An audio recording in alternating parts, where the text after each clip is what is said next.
A child vanished without a trace on the way to work.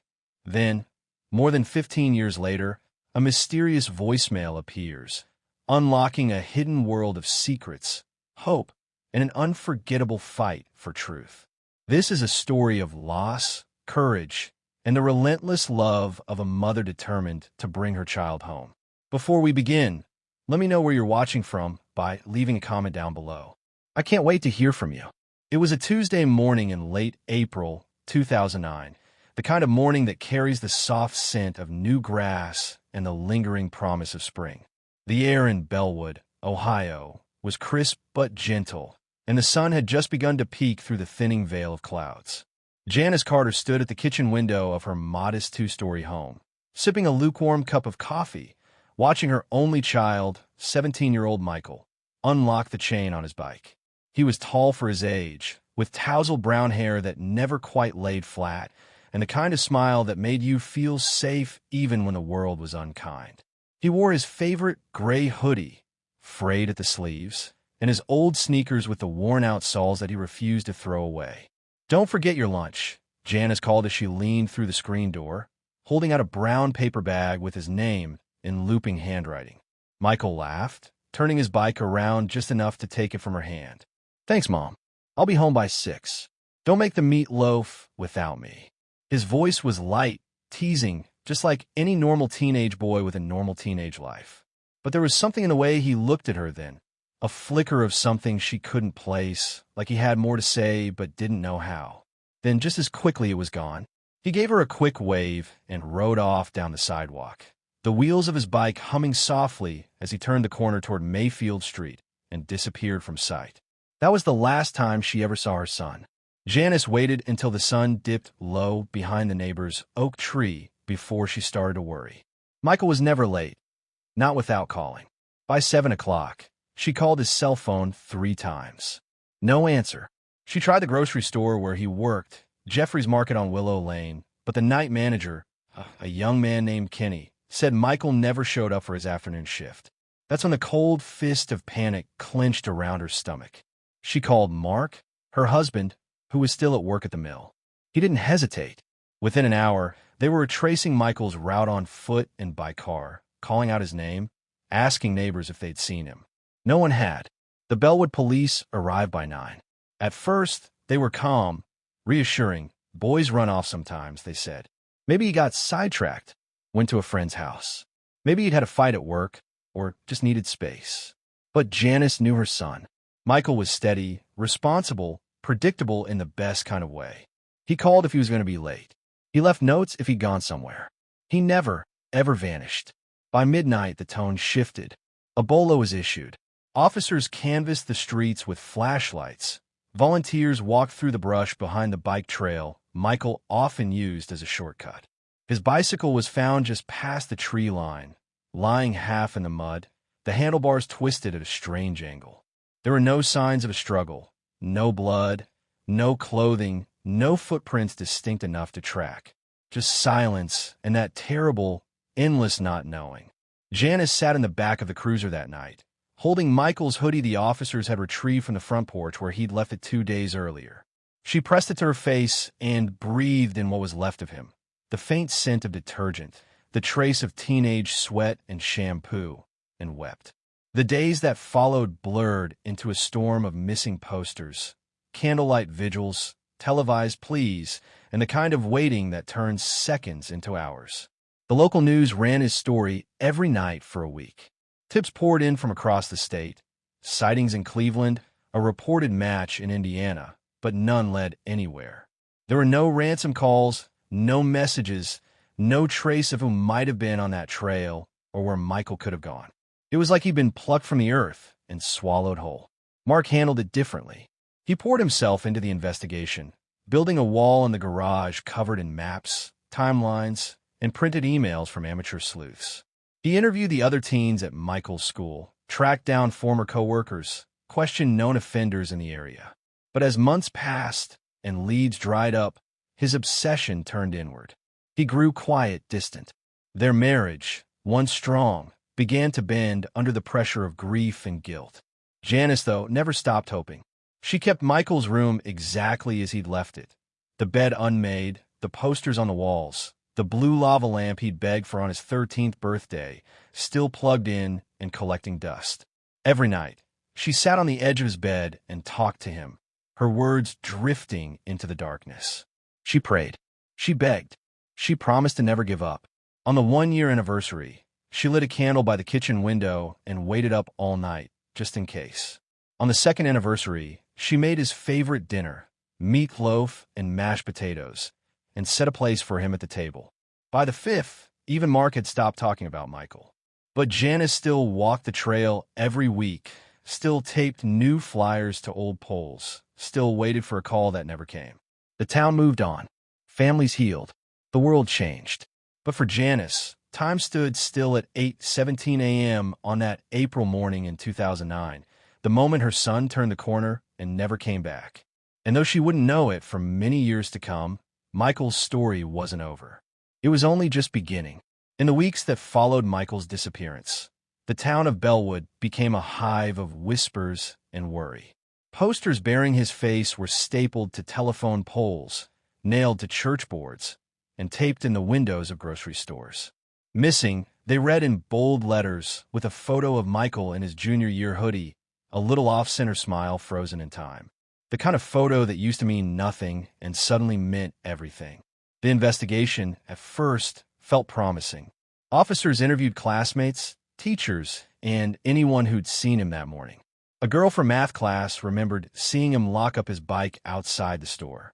But that detail didn't hold, because when police checked security footage from the store's small parking lot, there was no sign of Michael. Not at 10 a.m., not at noon, not ever. It was as if he'd never reached his destination. Then came the chilling discovery. His bicycle, found 2 days later by a police K-9 unit combing the wooded shortcut trail. It was half buried in leaves near a bend in the path, its chain twisted, one handlebar bent out of shape. But there were no signs of struggle, no broken branches, no blood, no shoe prints deep enough to follow.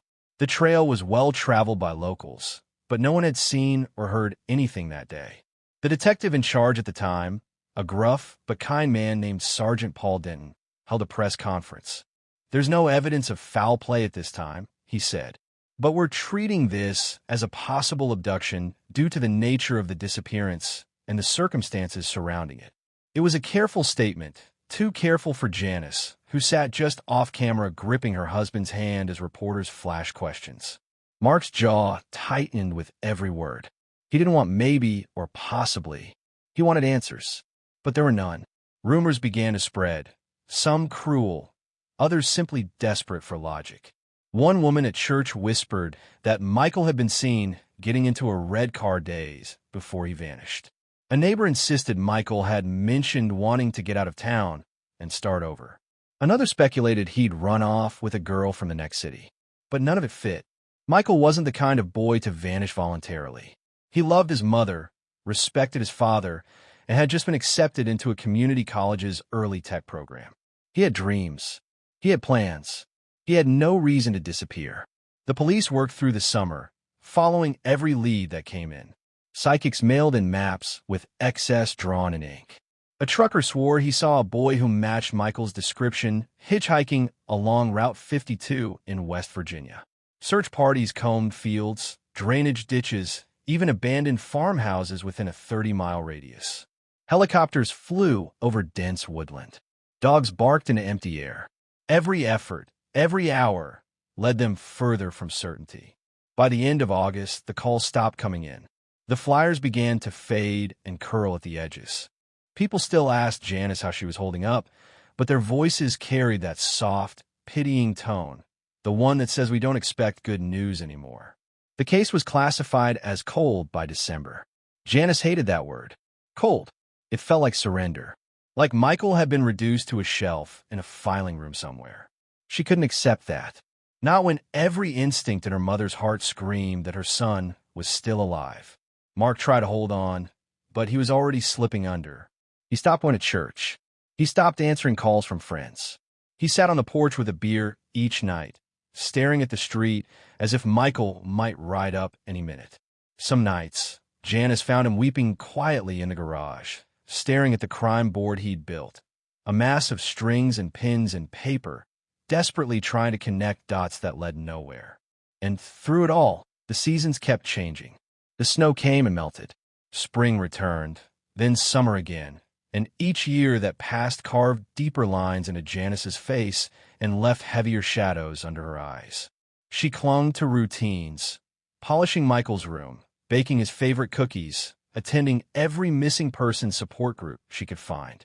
She kept the porch light on every night, never once letting it burn out. By the 5th year, the pain had changed.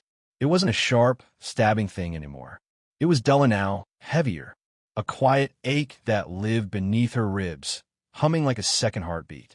She didn't cry every day anymore, but when she did, it came in waves. Sometimes it was triggered by the sound of a bicycle bell. Other times, it was the sight of a boy with shaggy brown hair walking down the street. Belle would change too. New families moved in. Old neighbors moved away. Kids who'd known Michael graduated and left town. But Janice stayed. She refused to leave the place where her son had laughed, eaten pancakes, played video games, and hugged her goodnight. She believed that if she stayed long enough, Michael would find his way back. 15 years passed in the span of a blink and a lifetime. And then, just when she had stopped hoping for miracles, the phone rang. It was a Wednesday evening in early September, 15 years, 4 months, and 11 days since Michael disappeared, when the phone rang. Janice was sitting alone in the living room, curled under a quilt she'd sewn back in 2010, the television humming low in the background with the kind of half-hearted game show chatter she'd stopped paying attention to years ago. The house, as always, was too quiet. The old grandfather clock ticked rhythmically beside her, a companion to her solitude. Mark had left just over a year earlier. He'd said he couldn't take the silence anymore, said he needed to start over somewhere new, somewhere Michael hadn't vanished. She picked up the cordless phone out of habit, expecting it to be a telemarketer or one of the women from the prayer circle. The screen read, "Voicemail received at 5:42 p.m. But that was odd. Her phone hadn't even rung. Her service provider sometimes glitched, but something about this felt different. The message indicator blinked slowly, insistently. With a small frown, she pressed play and brought the phone to her ear. At first, there was only static, a low hum, a slight crackle, like wind brushing against a microphone. Then a voice, faint, shaky, distorted, but undeniably human and familiar. "Mom, it's me. I don't know where I am. I don't know how much time I have. I am sorry. I never meant to." The voice cut out, replaced again by static, followed by what sounded like hurried breathing. Then, clearer this time, "I'm alive. Please find me." Then silence. The message ended with a mechanical beep. Janice sat frozen, the phone slipping slightly in her hand, her breath trapped somewhere between her chest and her throat. The sound of that voice had struck her like lightning. It wasn't just similar. It wasn't just close. It was Michael. Older, yes. Deeper, more weathered, but unmistakably him. Her hands began to shake as she hit replay. Again, she heard it. The broken cadence, the fear, the unmistakable longing. She stood up too quickly, nearly knocking over the coffee table. Her fingers scrambled over the keys as she tried to call the number back, but it read as unknown caller. No return path. No caller ID. No trace. Janice dialed 911. Her voice was uneven, breathless, but she forced herself to be clear. "I just received a voicemail. From my son, Michael Carter. He's alive. He said he's alive." The dispatcher asked for the message to be played over the line, then told her an officer would be dispatched immediately. Janice stood by the front window, phone still clutched in hand, eyes fixed on the darkening street. Officer Reynolds arrived within 15 minutes. He was young, too young to remember the original investigation, but he handled her gently, listened intently as she replayed the message. He asked to take the phone in for analysis. Janice hesitated but agreed, writing down every word of the message from memory as though afraid the recording would vanish like everything else connected to her son. The voicemail was quickly escalated. Sergeant Denton, long retired, was contacted and agreed to consult. The recording was sent to a forensic audio lab in Columbus. They enhanced the sound, cleaned the static, and attempted to trace the origin. What they found was maddeningly vague. The message had bounced through 2 proxy servers before reaching Janice's phone. The call itself had originated from a prepaid burner, purchased with cash, and used only once. The location data was equally frustrating, triangulated somewhere within a 30-mile radius of Toledo, Ohio. A wide circle, too wide, but it was more than they'd had in years.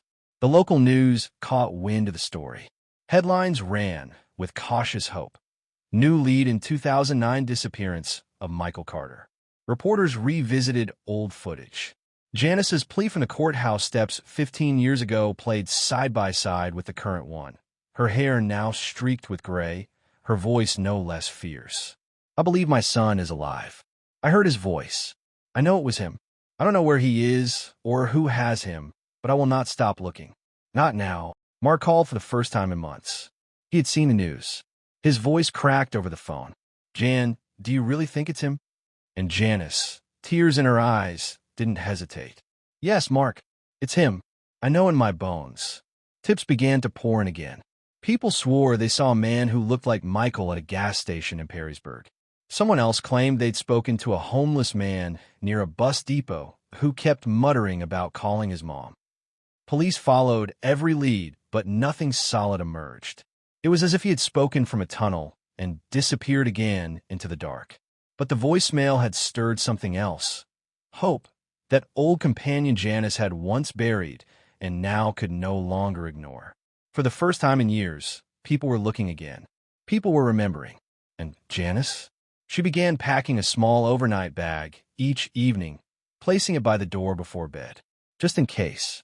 She returned to the trail where Michael's bike was found and stood there for an hour in the dusk, whispering to the trees as though her son might be close enough to hear. She listened to the voicemail every night before sleep, the way a mother might read a lullaby. It was proof, not just that he had lived, but that he still wanted to be found. And though she had no answers, she had something just as powerful: movement.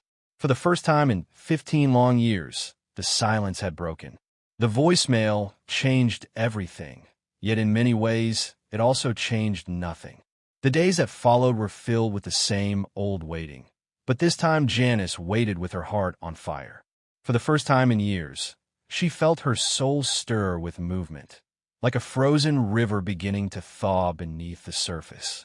The sound of Michael's voice echoed in her ears as she made coffee in the morning, as she walked down the quiet hallway, as she stood on the front porch staring at the horizon.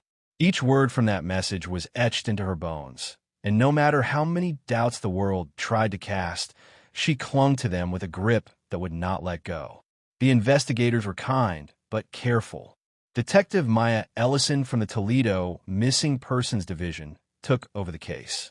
She was methodical, patient, and didn't make promises she couldn't keep. Janice appreciated that, even if it sometimes made her feel like screaming. Maya visited Janice 3 times in 1 week, listening to the voicemail in person, observing her reactions, asking what might trigger Michael to finally reach out after all this time. "Think back, Mrs. Carter," she said gently one afternoon. "Was there anything unusual this year? Anything different?" Janice shook her head. "Every year's the same. I bake him a birthday cake. I say a prayer on the anniversary of the day he left. I keep his room clean. I talk to him sometimes, hoping he can hear me." She smiled sadly. "Sometimes I think I'm just doing it all to keep from going mad." Maya leaned forward, her voice soft. "Maybe he heard you. Maybe this year something reached him." Janice nodded, her heart tightening. It was a thought she had carried since the moment the message came through. "I'm alive. Please find me." It wasn't just a voice. It was a plea and a promise. Soon, other memories began surfacing, things she hadn't thought about in years. A shadowy figure at the grocery store weeks before the voicemail. A van parked across the street from her house one late summer night. Footsteps she thought she imagined outside her window at 3 a.m.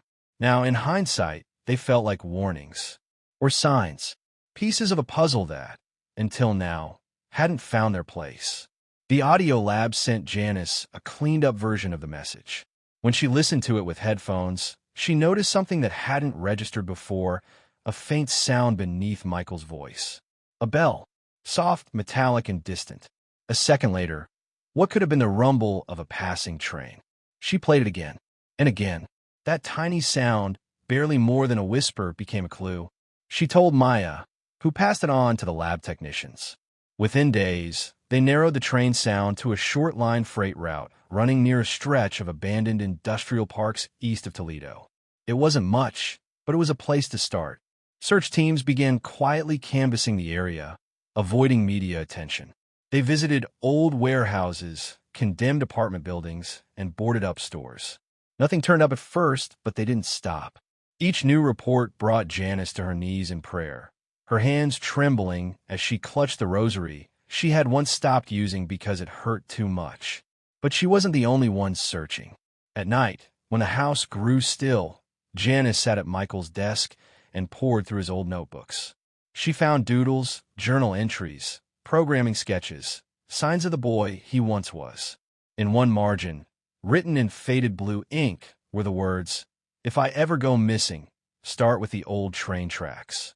He'd written it during his detective phase, back when he devoured mystery novels and watched reruns of crime shows.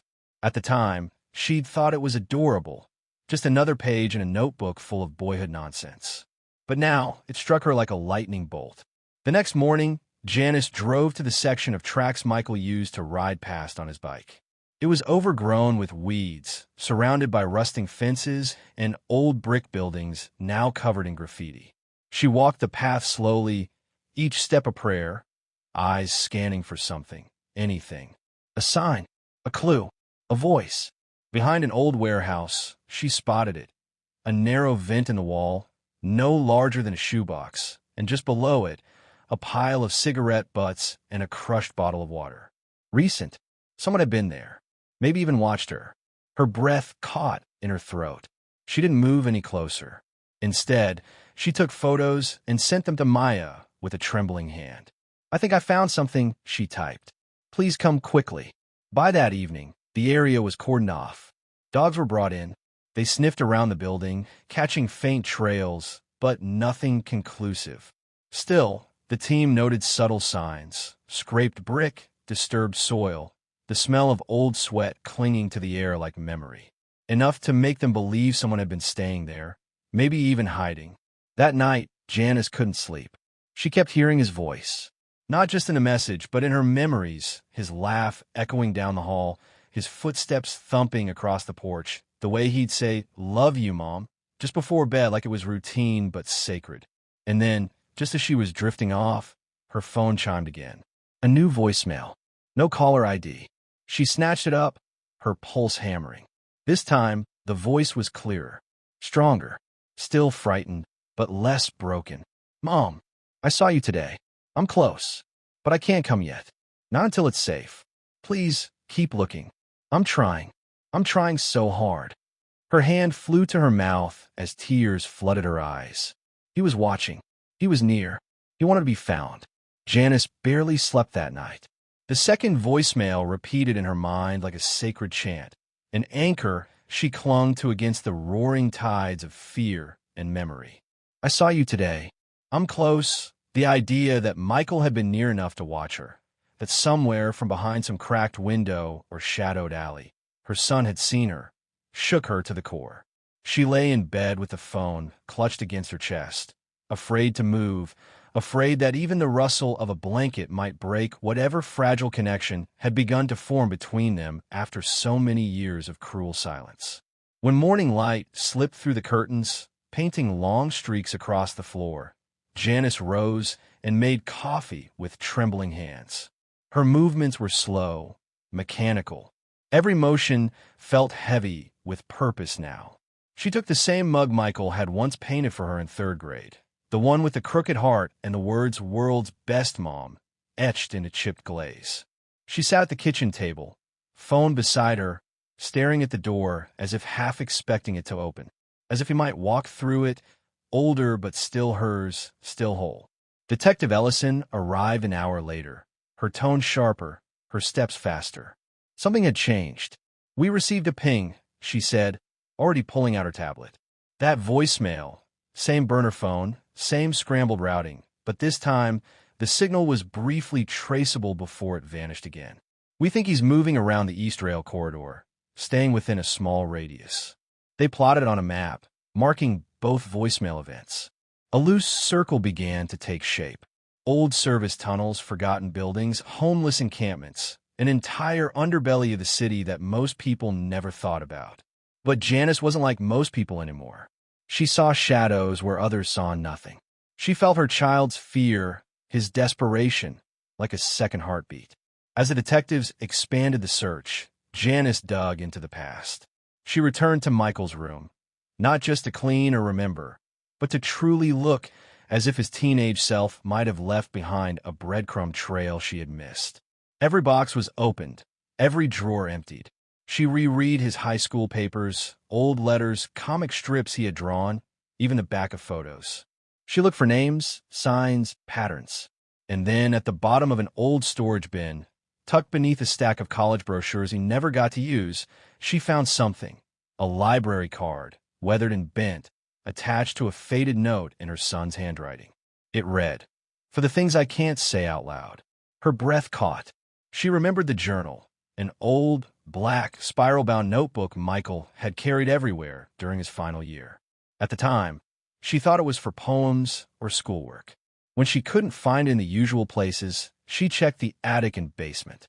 Hours passed before she finally opened a box labeled Christmas, Fragile, and found the journal wedged beside a broken snow globe. The first pages were what she expected: scattered thoughts, teenage frustration, song lyrics. But as she read deeper, the entries shifted.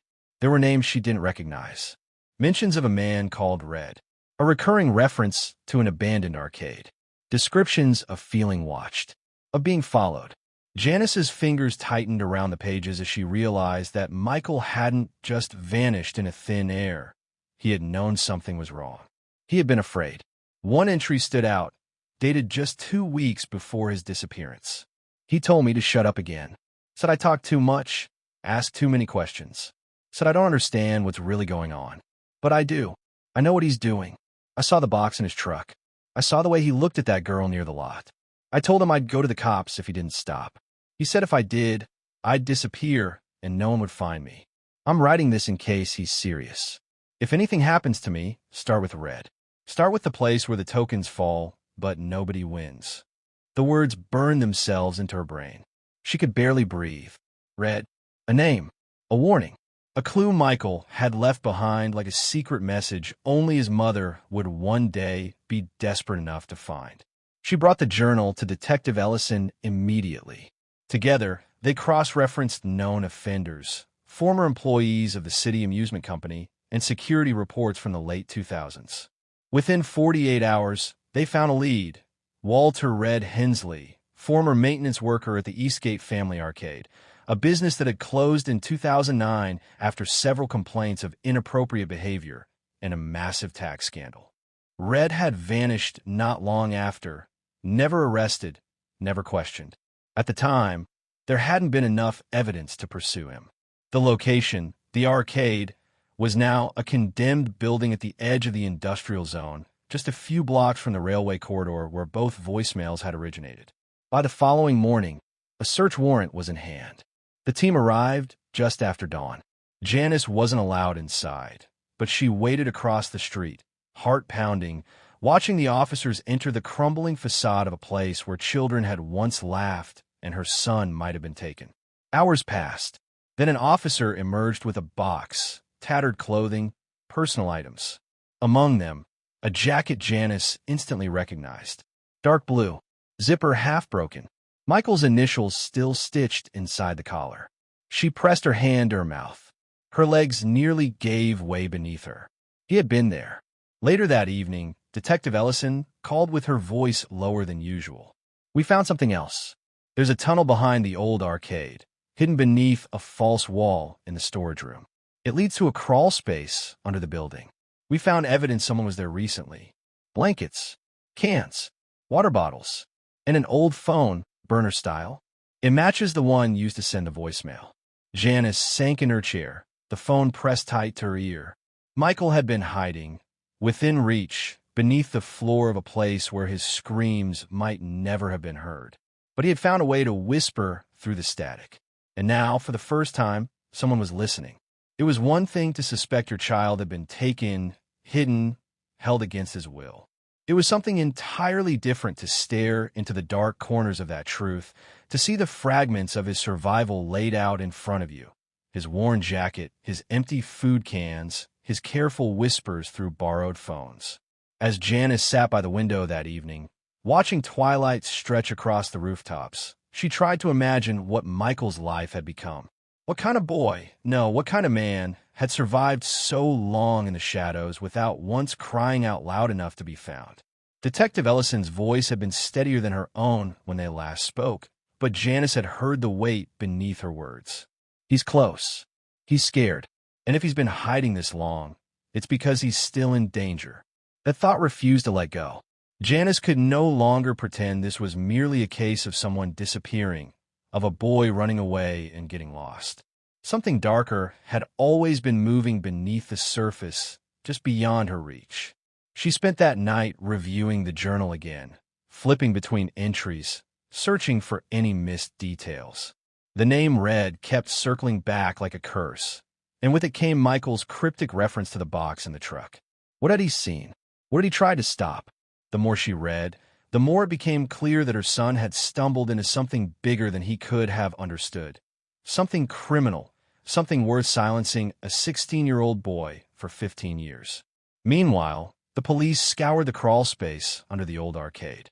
In one corner, buried beneath a loose panel of flooring, they uncovered a small box of photographs and torn newspaper clippings. Most were water-damaged, faded beyond recognition. But one photo remained intact, a grainy, poorly lit snapshot of a young girl standing near a van. On the back, scribbled in blue ink, Jennifer. April 2009. Don't forget. There was no last name, no context, but it was enough. Jennifer had been real. Maybe still was. By the next morning, Ellison confirmed that Jennifer had gone missing the same spring as Michael. She had been 13, walking home from a nearby mall. Her case had gone cold quickly. No evidence, no suspects. Until now. Janice gripped the photo tightly, her throat dry. He tried to stop it, she whispered. He saw what Red was doing, and he tried to stop it. Ellison nodded solemnly. We believe so, and we think Michael was taken to keep him quiet. But we also think he managed to escape, at least partially. Then why didn't he come home? Janice asked, tears forming again. Why wouldn't he try to reach me sooner? Ellison hesitated. That's what we're trying to understand. It's possible he was injured, traumatized. He may have believed that reaching out would put you in danger. Or someone else may have been controlling him, watching him all these years. It was a horrible thought that her son had remained hidden not just by fear, but by force. That perhaps Red hadn't been working alone. That Michael had spent years surviving not only isolation, but the constant threat of being hunted again. Janice's hands began to tremble. What do we do now? We find Red, Ellison said firmly. We trace every property, every connection, every sighting. We believe he's still out there. And if Michael's reaching out now, it may mean Red's grip on him is slipping. The police intensified their efforts.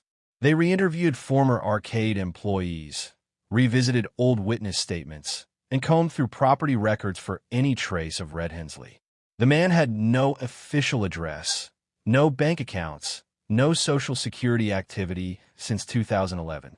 But he had left whispers, payments in cash to a supply store, security footage of a tall man loitering near the eastern tracks, a name overheard in a soup kitchen 5 miles from the arcade ruins. Slowly, a trail began to form. And then came the break.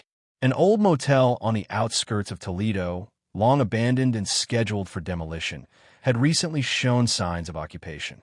Local kids had reported strange lights at night, the scent of wood smoke, voices coming from inside, even though no one ever seemed to come or go. A patrol car was sent to investigate. What they found sent shockwaves through the department. Inside room 4B, they discovered what appeared to be a makeshift living space.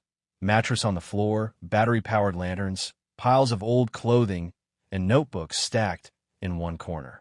Some were blank, but others were filled with tightly packed handwriting. Pages and pages of dates, observations, maps.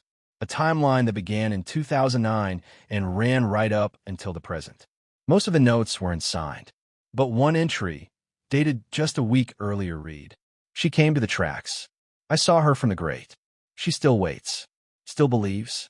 I don't know how to make it safe for her, but I'm trying. I'm trying so hard." Michael.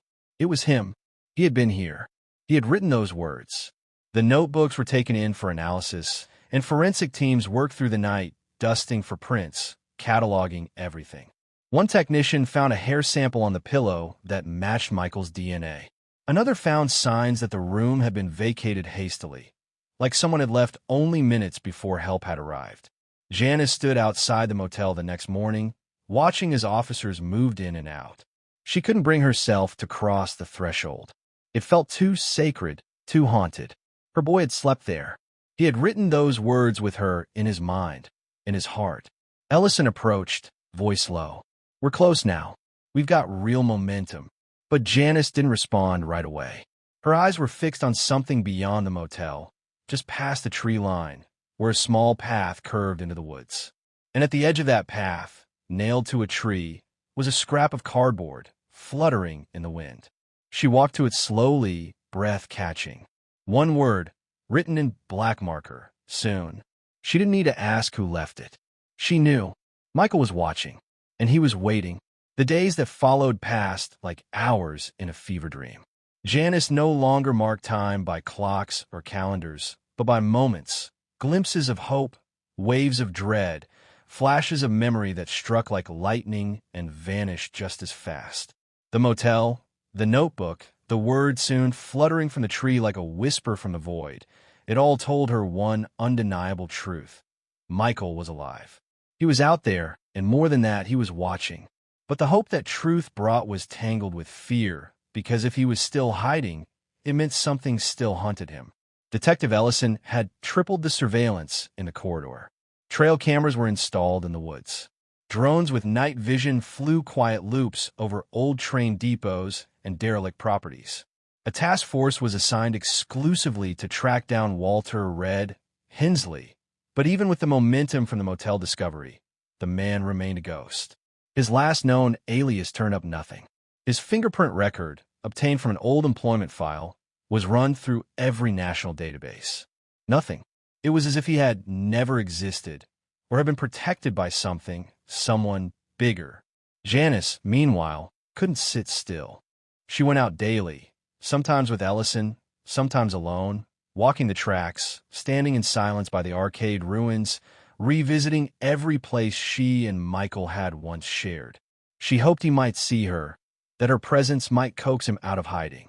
She spoke aloud sometimes, quietly, just in case he was near, just in case he still needed to hear her voice. One afternoon, the wind was cold and dry, the kind that carried old leaves and half-forgotten smells. Janice sat on a bench by the abandoned railway platform, clutching a photo of Michael as a boy. She didn't see anyone approach, but suddenly she felt something, an instinct, the prickle of unseen eyes. She turned sharply. Across the tracks, near the base of a rusted freight car, stood a figure. Tall, thin, wearing a hooded coat too big for his frame. He didn't move. He simply stood there, still as stone. Her heart leapt in her throat. "Michael," she whispered, almost afraid to speak louder for fear he might vanish like a mirage. The figure didn't respond. Janice stood slowly, careful not to frighten him, and took a few steps forward. "It's me, baby. It's Mom." Still nothing. But then, just barely, he nodded. She stopped, tears rushing to her eyes. He was older, thinner, his face hollowed by time and hardship. But even at this distance, she knew. A mother always knows. "I've waited so long," she said, voice trembling. "You don't have to run anymore." He took a step back, and her heart seized. "No, please don't go. I won't let anyone hurt you. I promise. Please let me help you." But he shook his head slowly, almost mournfully, and then he spoke. His voice was hoarse, barely more than wind across the rails. "He's still watching." And before she could say another word, he turned and disappeared into the trees. Janice ran after him, but the ground was uneven, and her legs no longer held the strength of her youth. She called his name again and again until her throat burned. But he was gone. When she returned to the platform, Ellison was already there, alerted by Janice's GPS tracker. Janice fell in her arms, sobbing. "I saw him. I saw my boy." Ellison's face tightened, but she said nothing, only held Janice as if she might collapse. Back at the station, Janice described everything: the coat, the voice, the words. A fresh search was launched, dogs brought in, heat-sensing drones deployed. They found traces, footprints, broken branches, but no sign of Michael. That night, Janice found a folded piece of paper wedged into the mailbox slot of her front door. There was no envelope, no stamp, only her name scrawled across the outside. She unfolded it with shaking hands. Inside were just 6 words. "He's back. Don't trust anyone. M." The message chilled her to the bone, not because of its brevity, but because she knew exactly what it meant. Red had returned, and Michael feared that even those who claimed to help might not be safe to trust. She called Ellison immediately. The detective came at once, inspected the note, and took it in for prints. Nothing usable. The ink was fresh, the handwriting careful. Janice recognized it. It was Michael's. They doubled security on Janice's home. 2 officers were stationed outside at all times. The mailbox was monitored, as were all nearby intersections. But whoever had left that note had slipped past all of them. Like a shadow, like a ghost. Days passed with no further sightings. The cameras caught nothing. Then, just as suddenly as before, another message arrived. This time, on the windshield of Ellison's unmarked car, left in a busy parking lot. A single photograph. It showed Michael, much younger, clearly frightened, standing in what looked like a storage unit. Behind him stood a man, face partly obscured by shadow, but just enough visible to make Janice's blood run cold. Red. She knew it was him. Older now, but still with those cold, dead eyes. Still watching. Scrawled on the back of the photo, in red ink, "He's not done. He's never done." The implications were horrifying. Red wasn't just alive. He was active, possibly stalking Michael, possibly watching Janice. And worse, he seemed to know exactly where the investigation was headed. That photo had been left for Ellison on purpose. Janice sat in her living room that night. All the lights off, phone on the table, eyes fixed on the front window. She wasn't afraid anymore. She was angry. Michael had suffered long enough. It was time to end this. The phone vibrated suddenly. Another voicemail. Her hands trembled as she pressed play. Michael's voice, soft and strained. "You're close now. Closer than ever. But he's not alone. They never were. Don't come looking anymore. It's too dangerous. I'll find you when it's safe. I love you, Mom." The message ended. Janice stared into the dark, her breath shallow, her heart a drumbeat of fear and resolve. She whispered to herself, barely audible, "I'm not stopping. Not now. Not ever." The morning after Michael's voicemail, the sky hung low with thick gray clouds, and the air felt too still, as though the entire town was holding its breath. Janice sat in her kitchen with a cup of coffee untouched in her hands. She played the message again and again, absorbing every tremor in his voice, every word that had made its way to her across all those broken years. They never were. That line echoed loudest. Michael had never mentioned more than one captor before. If there were others involved, if a group had orchestrated his disappearance, then the threat was far deeper and the darkness far wider than anyone had imagined. Detective Ellison arrived at Janice's house just after 9, her expression as grim as the overcast sky. She laid out the photograph they had recovered the day before, the one of Michael in the storage unit, red looming behind him, and placed beside it a series of grainy images pulled from security footage at a self-storage facility in Monroe, dated just 2 weeks ago. One frame showed a man with a large duffel bag entering a unit. The resolution was poor, the lighting terrible, but there was something about his walk, the tilt of his head, the shape of his shoulders. "We believe this is Red," Ellison said quietly. "And we believe he's using storage units across multiple counties as staging points." Janice leaned closer, eyes narrowing. "So he's still moving, still hiding something, or someone." Ellison said grimly. We're expanding the search. We've already located 5 other units rented under fake names tied to the same phone number. Janice stared at the photograph, her jaw tightening. He's not working alone. Michael said so. We're starting to think he's part of something organized. Maybe trafficking, maybe worse. Ellison paused. Janice, I need to ask you something difficult. She nodded slowly, bracing herself. Is there anyone in your past, anyone who knew Michael, anyone who spent time around your family, who could have been involved? Someone who seemed too interested, who disappeared around the time Michael did? The question pierced Janice in a way she didn't expect. For a long moment, she couldn't answer. Faces flashed through her mind. Neighbors, friends, co-workers. But one face rose from memory like a ghost through smoke. Bill Parsons, her late husband's cousin. He used to stop by in the evenings sometimes, always with something to fix, a tool in hand, a joke on his lips. Michael never liked him. As a boy, he had once said, Uncle Bill gives me the creeps, and Janice had brushed it off. Now, the words slammed back into her like ice water. There was someone, she whispered. Bill Parsons. We lost touch after Michael disappeared. He moved out of state, I think. Ellison wrote the name down immediately.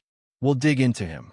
By late afternoon, the team had confirmed that Bill Parsons had relocated to a rural property in southern Indiana, just 3 months after Michael vanished. He had no active social media, no registered vehicle, and paid everything in cash. That in itself wasn't a crime, but it was unusual and unsettling. They obtained a warrant and prepared a tactical entry team. Janice wasn't allowed to go, but she stayed by her phone all night, pacing the floor, her heart thudding with every ring. At 2:12 a.m., Ellison finally called. We found the property, and we found evidence, maps, photos of Michael at different ages, names of other children, coded lists. Janice gasped. And Michael? There was a pause. He wasn't there, but someone had been very recently. There was food still warm. The place had been cleared in a hurry. Whoever was using the house left the moment they knew we were coming. Janice's knees buckled slightly. So close. We'll find him, Ellison said. We're not stopping. But Janice had stopped believing in words alone. That morning, she drove to the tracks again, to the rusted rail yard where she had seen Michael, hoping, foolishly, to see him again. The wind was sharp, the sky still heavy. She waited for hours, her eyes scanning every shadow, every flicker of movement. Nothing. Just as she turned to leave, something caught her eye, a small wooden box wedged between 2 steel beams. Inside, wrapped in cloth, was a cassette tape, old and worn, labeled in blue ink, Home, 1993. Her hand shook as she turned it over. On the back was another note, written in the same careful handwriting she now knew by heart. Remember the song, Mom. Remember the song. Janice rushed home and pulled out the old cassette player from the closet. She hadn't touched it in years, not since Michael was little and used to record silly stories and songs. She inserted the tape and pressed play. Static crackled at first, and then came a soft guitar, the lullaby she used to sing to him at bedtime. Her voice, recorded decades ago, quiet and warm. Then, over it, Michael's voice, older now, layered in like a whisper from the past. I kept this all these years.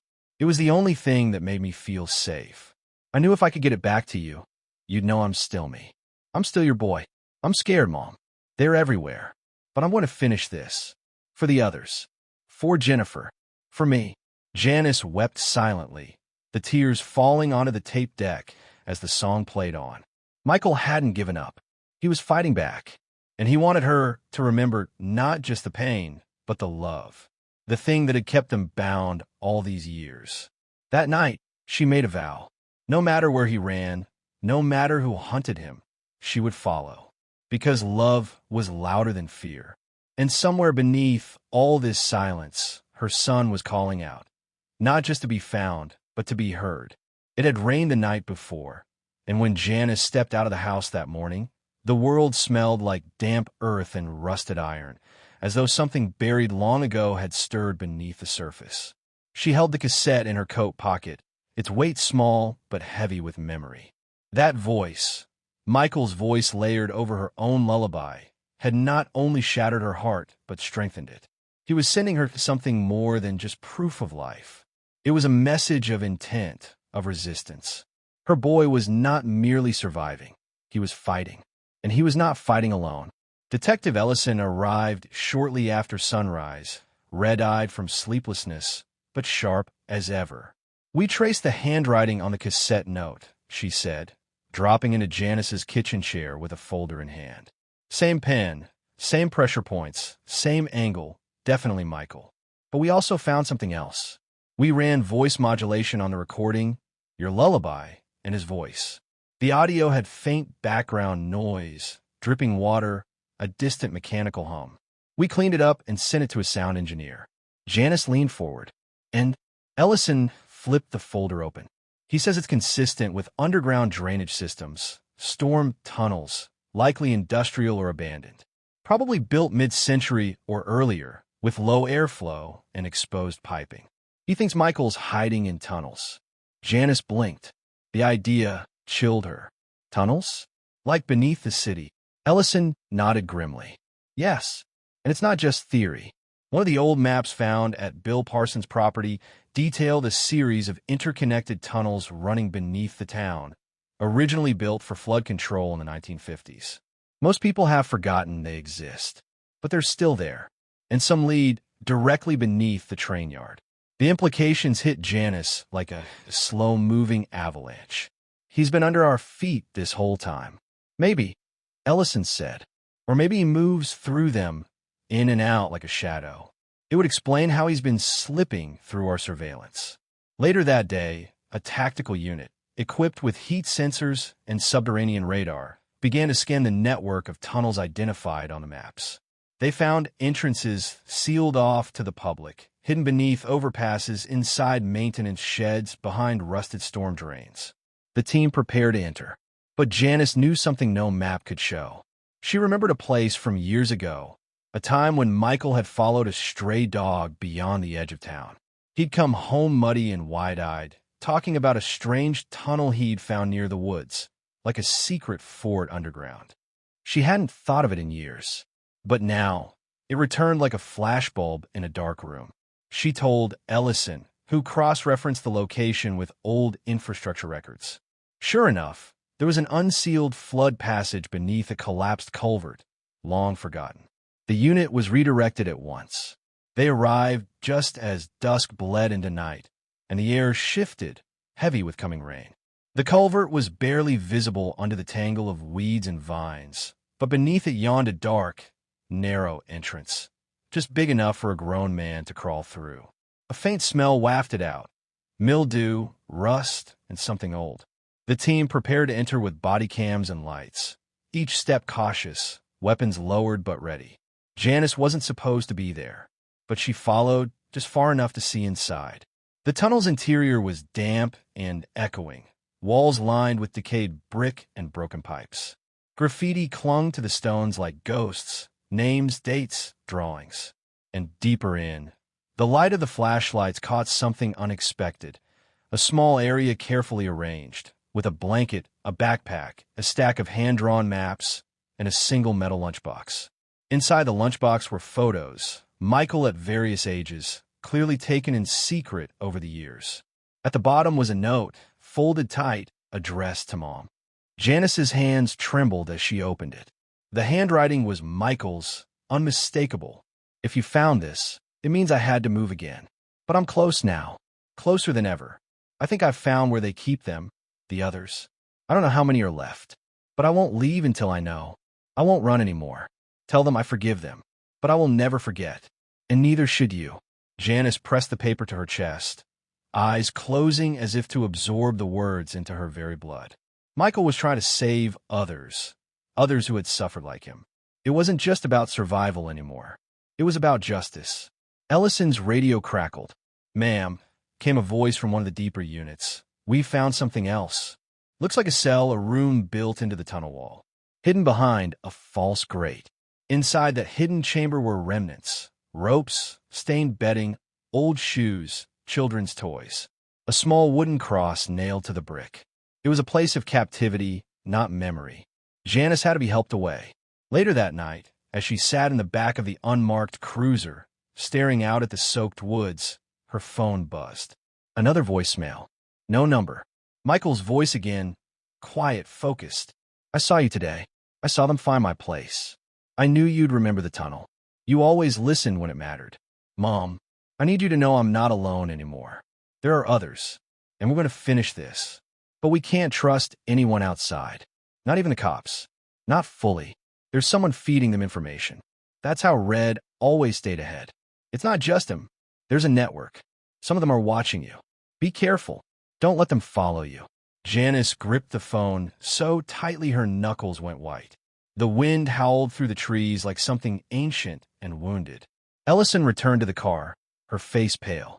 We're pulling back for now. The tunnels go deeper than we thought, and someone's been moving through them very recently.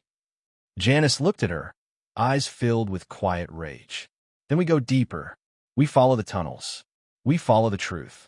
Ellison nodded, slowly. Agreed. But we tread carefully. If Michael's right, someone's watching from the inside. And in that moment, Janice understood this wasn't just about a missing boy anymore. This was about something rotten beneath the town, a shadow that had lingered for decades. And now, with Michael alive and fighting, they had a chance to burn it all down. The morning after the tunnel discovery broke over the town in a hush of golden light, as if nature herself were offering a momentary reprieve. But inside Janice, the weight of what had surfaced underground pressed against her ribs like stone. She had barely slept, haunted by images of that hidden cell, by the sound of Michael's voice in that last message. Not even the cops. Someone is feeding them. That one line echoed like a fault line under every interaction now. Paranoia had begun to creep into the corners of her mind like a slow, cold fog. She sat in her den, sifting through old family photographs, trying to connect pieces that refused to fit. So many faces from her past, smiling neighbors, Sunday school teachers, co-workers at the bank. And yet, behind the smiles, she now wondered who had looked too long at Michael, who had asked too many casual questions, who had stood just a little too close. What if someone she had trusted had betrayed her? The thought made her skin prickle. Detective Ellison stopped by just after 8. She looked haggard, with shadows under her eyes that no amount of sleep would erase. Janice watched her closely now, measuring every word. We've combed through the network of tunnels and compiled a partial layout, Ellison said, spreading a large printout on the coffee table. Some of the older routes branch off into sewer mains and utility corridors. A few lead directly beneath city buildings, courthouse, post office, even a high school. Janice's breath caught. The high school? Yeah, Ellison nodded. Apparently, during the Cold War, they built emergency fallout shelters under key buildings. Most were forgotten by the 70s. But someone's been using them again. They had also discovered more caches along the tunnels. Food rations, first aid kits, even makeshift listening devices. Michael wasn't just hiding. He had built a network of his own, and he was watching the watchers. The idea of her son, alone for so many years, navigating those suffocating tunnels in silence, building a map of his captor's movements, filled her with a fierce, aching pride. He had survived not just by hiding, but by adapting. Later that day, a new voicemail came through, shorter than the others. He's in town. I saw him. Same truck. Same jacket. Red's still looking. Still circling the old church. That's where he used to take the others. There's a basement. I'm going in tonight. If I don't make it, don't follow. Burn it.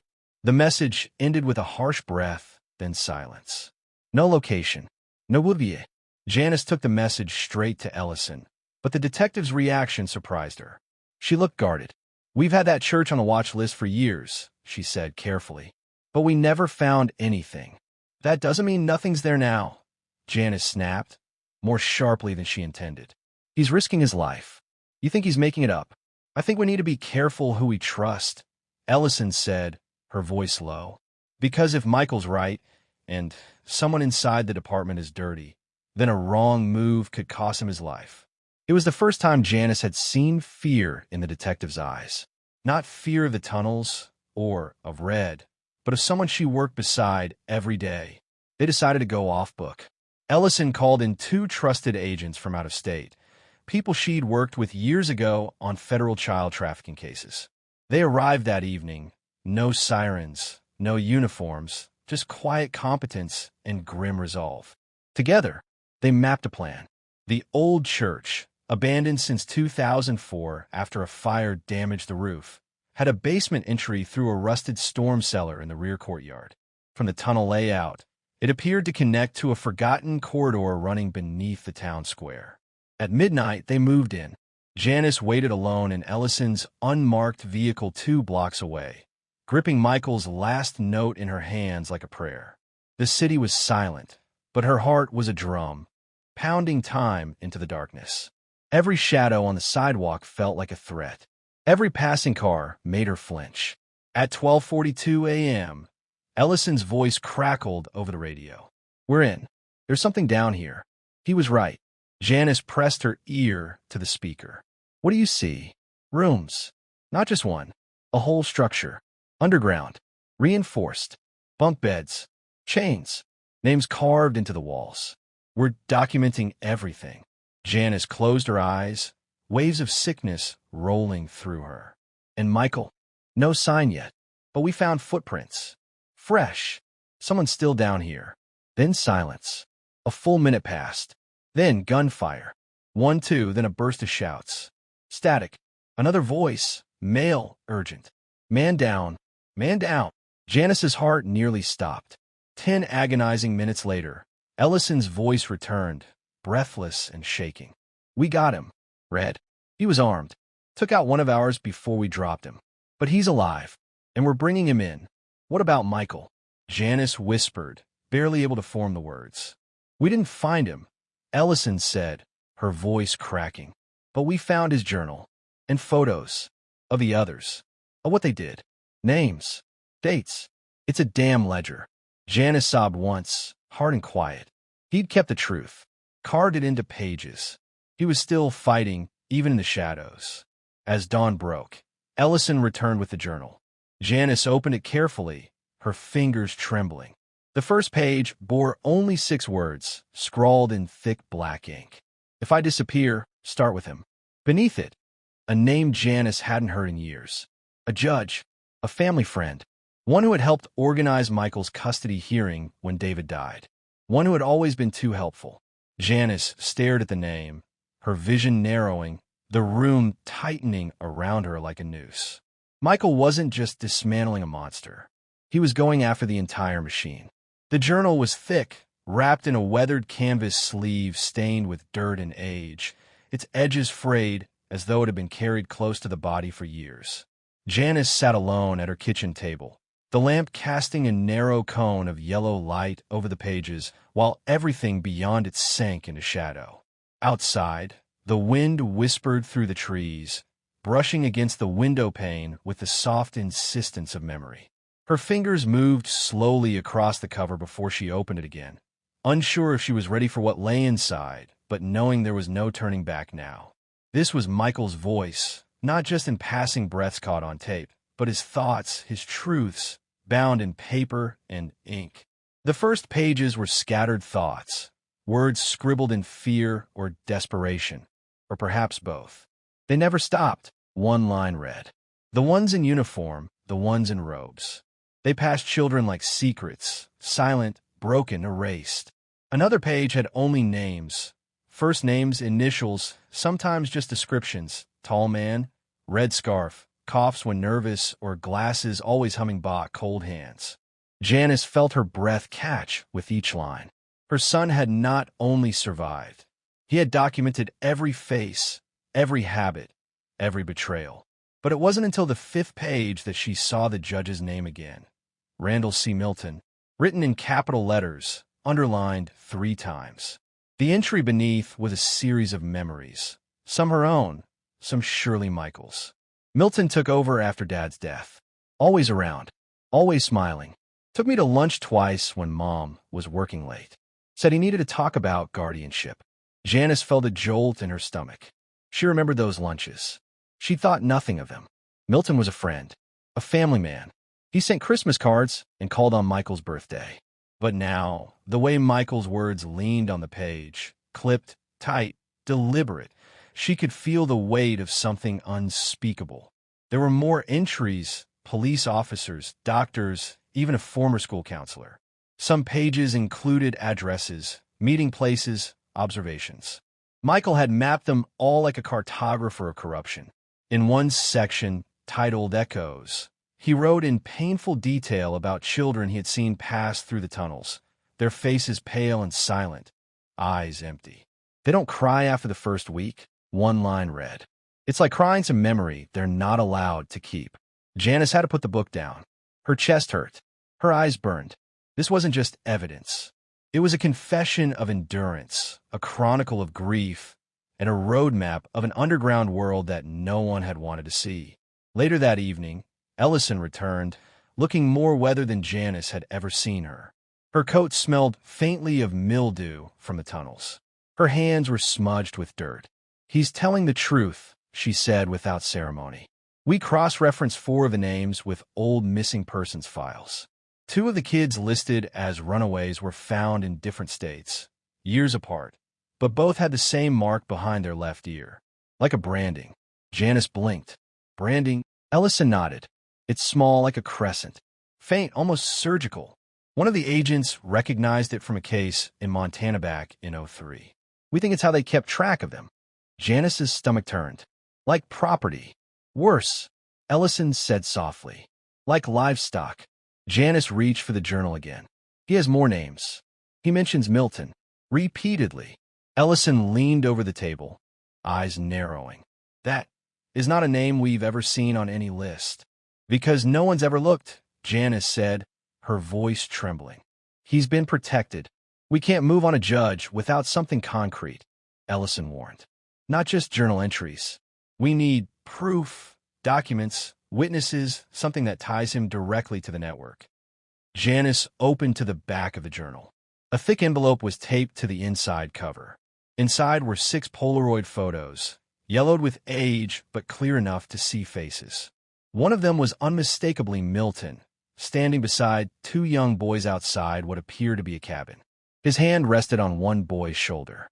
The other child had the hollow look Janice had come to dread, the look of someone already gone inside.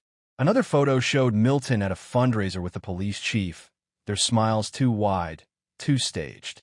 The others were darker, grainier, figures moving crates, a tunnel mouth with a symbol painted above it, a ledger with names written in 2 columns, incoming and delivered. Ellison stared in silence, then reached for her phone. "I'm calling in federal oversight. This goes beyond us now." Janice clutched the journal tightly, pressing it to her chest. "He left this so someone would finish what he started." Ellison looked at her, her voice steady. "Then we will." "But Janice, Michael's still out there.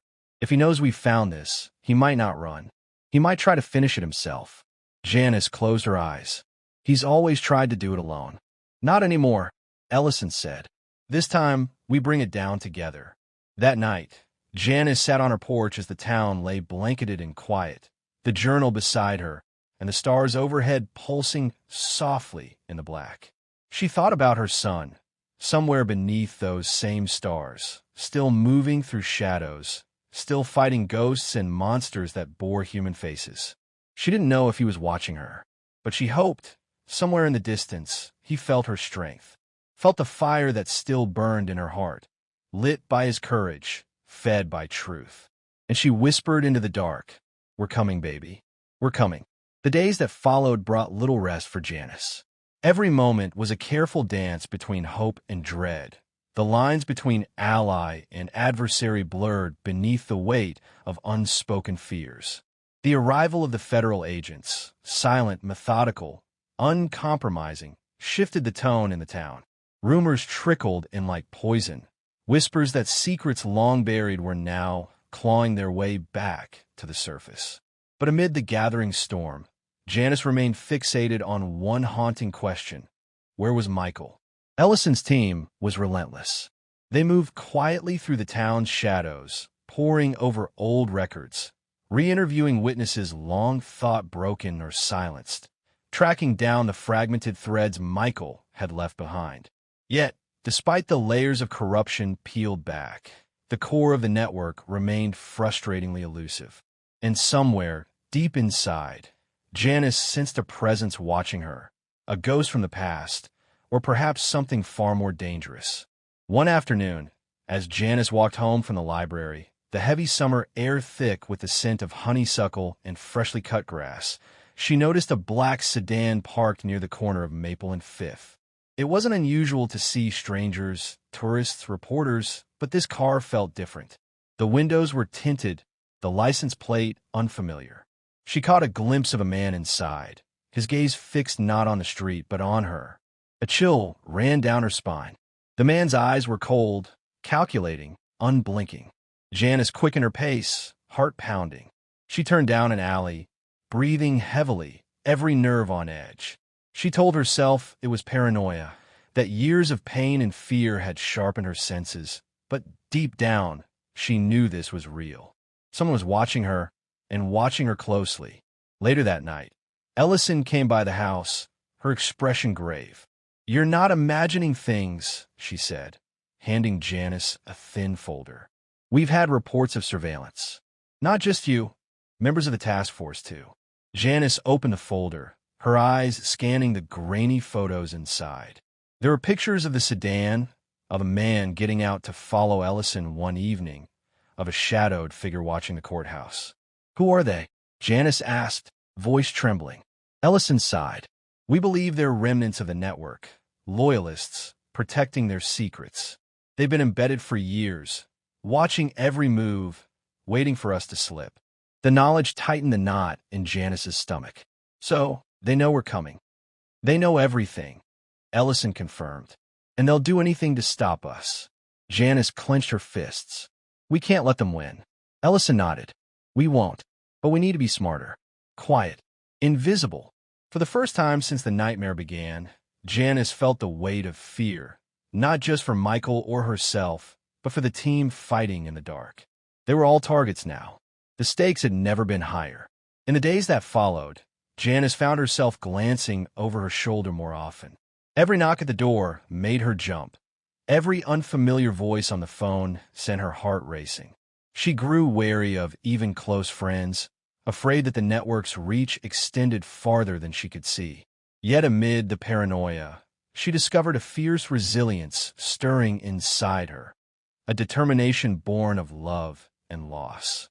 One afternoon, while sorting through old letters and photographs in the attic, Janice uncovered a dusty box labeled David's papers. Inside were documents, court records, and letters that hinted at hidden alliances and unexplained delays during Michael's custody battle years ago. It was a puzzle piece she hadn't seen before, a shadowy glimpse into a past where justice had been bartered and bought. Ellison came over that evening to review the findings. Together, they pieced together a timeline that painted a damning picture, evidence of obstruction, bribery, and threats that had kept the network's power intact. "This isn't just about Michael anymore," Ellison said quietly. "It's about the whole system, the way it was rigged to protect monsters." Janice's eyes burned with tears she refused to shed. "And if we don't stop it," Ellison's gaze hardened, "then it will keep happening. To others. For years. Maybe decades." That night, as Janice lay awake listening to the soft hum of the city beyond her window, she thought of Michael, alone, still fighting beneath the earth and shadows, a single candle in an unending night. Her phone buzzed suddenly, shattering the silence. It was a text from Ellison. "We have a lead. Meet me at the safe house. Now." Janice's breath caught. The unseen watchers were closing in. The battle was far from over, but for the first time in a long time, she felt a flicker of hope, a fragile spark that maybe, just maybe, the darkness could be pierced. With trembling hands, she grabbed her coat and keys, steeling herself to face whatever awaited in the cold, restless night. The unseen watchers might be lurking, but Janice was ready. This was no longer just a fight for Michael's freedom. It was a fight for truth, for justice, and for every lost voice buried in silence. The night was thick with tension as Janice stepped into the dimly lit safe house. the air heavy with the scent of old wood and cold concrete.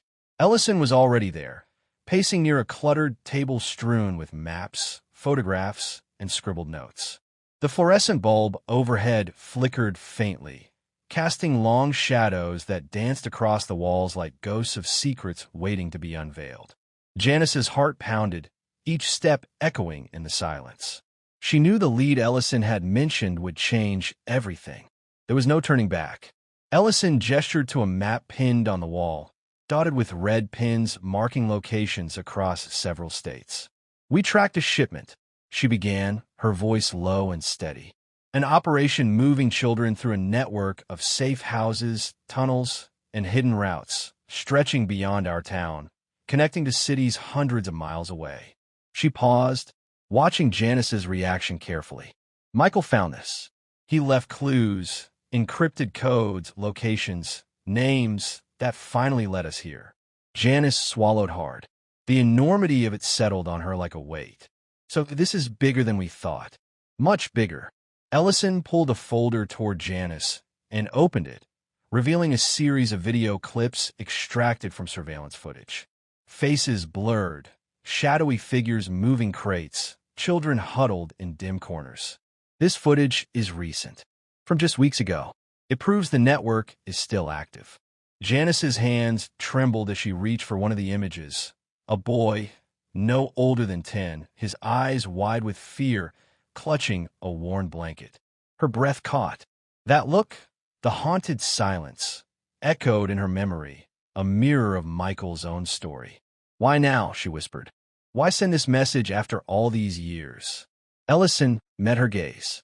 "Because Michael knows we're close. Because he needs us to finish what he started." They spent hours piecing together the information, the puzzle forming a grim mosaic of betrayal and courage. Ellison revealed how Michael had embedded secret messages in mundane places, a library book left open to certain pages, a sequence of numbers in a grocery store receipt, even a pattern of scratches on a tree. Each clue was a lifeline, a call for help disguised as everyday noise. Janice marveled at her son's ingenuity, the way he had turned his captivity into a map of hope. But amid the awe was a deep sadness. How much had he suffered? How lonely his fight must have been. As the night deepened, Ellison spoke of the next steps. "We're coordinating with multiple agencies to launch a coordinated raid. But we have to be careful. The network's reach is long, and their retaliation will be swift." She looked at Janice with determination. "We'll need your courage, too. Your voice can bring the attention and support this operation needs." Janice nodded slowly, the fire within her rekindling. "I'll do whatever it takes. For Michael, and for all the others." Before leaving, Ellison handed Janice a small envelope. Inside was a letter, written in Michael's handwriting, clear, steady, but filled with the weight of years. The words spoke of hope, resilience, and trust. "Mom," it began, "if you're reading this, it means you've found a piece of the truth. I'm not alone anymore. You're not alone. Keep fighting." Janice held the letter close, tears slipping down her cheeks in the silence of the safe house.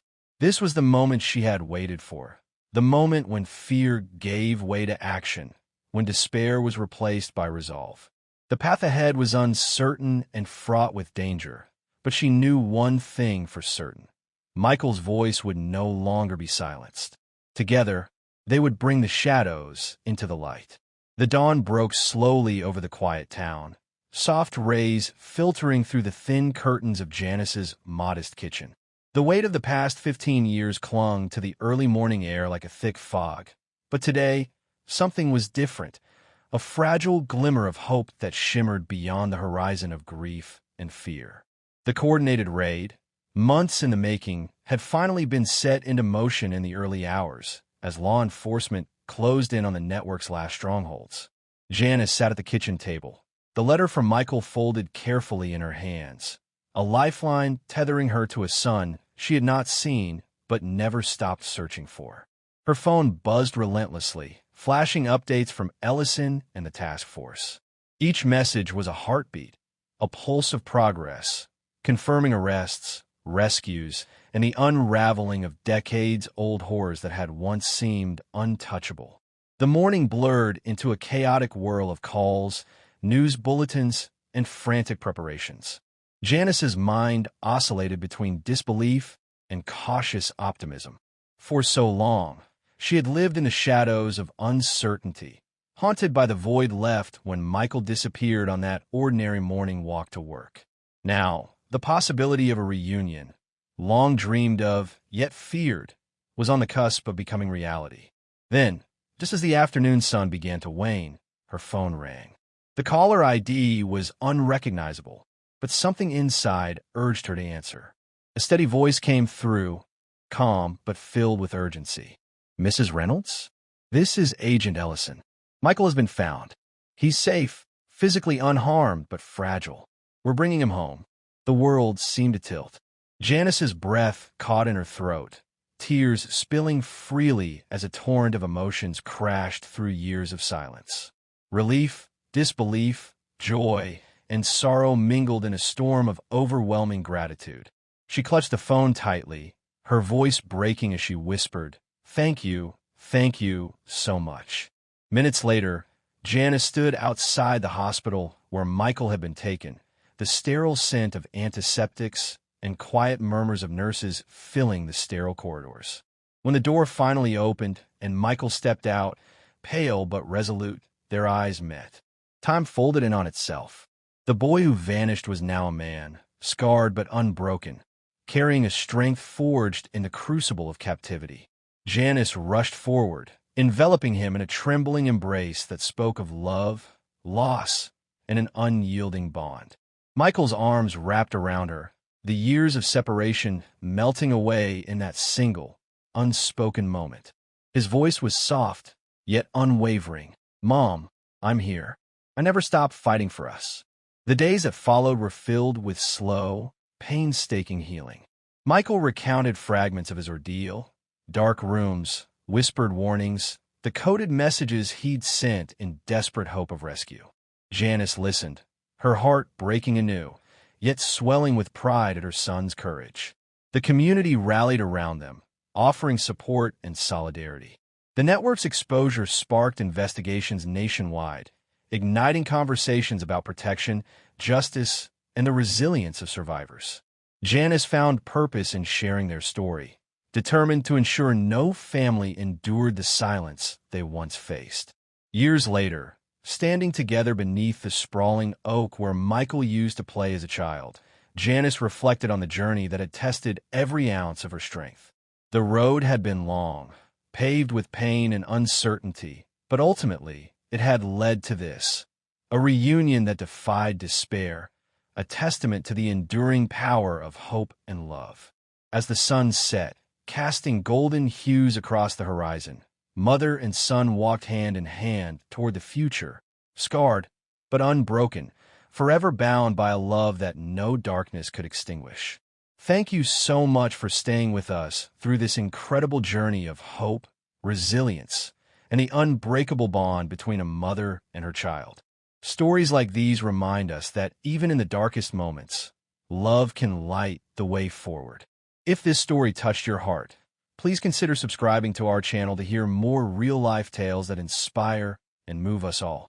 Don't forget to like this video and share your thoughts or your own experiences in the comments below. We'd love to hear from you and build a community where every voice matters. Your support means the world to us, and together, we can keep these stories alive. See you in the next video.